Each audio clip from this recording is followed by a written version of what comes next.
Most people don't fail because they aren't capable. They fail because they stop believing they're allowed to want more. If that thought stayed with you, take a moment to like and subscribe.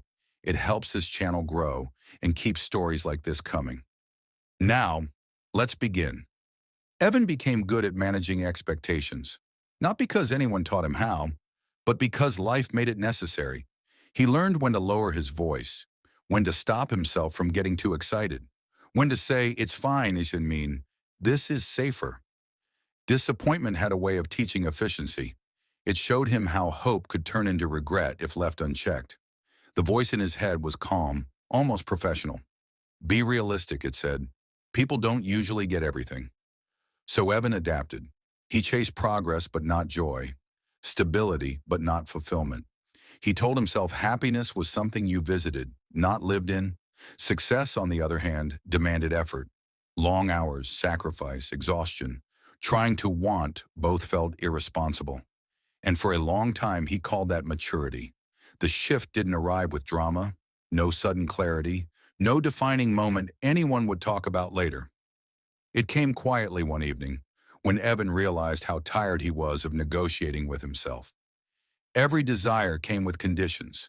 Every dream required justification. That's when the thought appeared. Not loud, not convincing, just honest. Who decided this was the rule? Evan didn't rush to answer.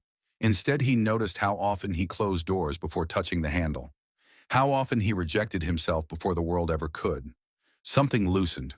Not fear, not doubt, control. He stopped asking permission from past disappointments. Stopped treating happiness like a reward that had to be earned twice. Evan didn't suddenly feel different, but he started choosing differently. And that's when it settled in. He was worthy of success and happiness. Not separately, not eventually, together. Nothing magical happened after that.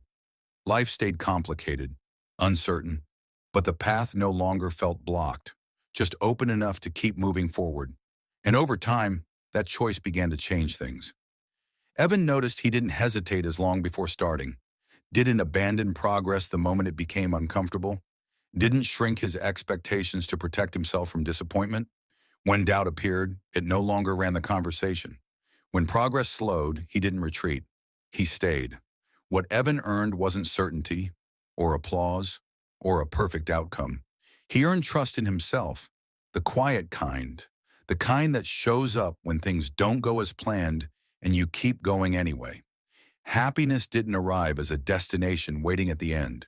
It walked beside the work, and success stopped feeling like something that demanded sacrifice alone. He didn't gain everything he once wanted, but he gained the ability to move forward without abandoning himself along the way. And that was enough.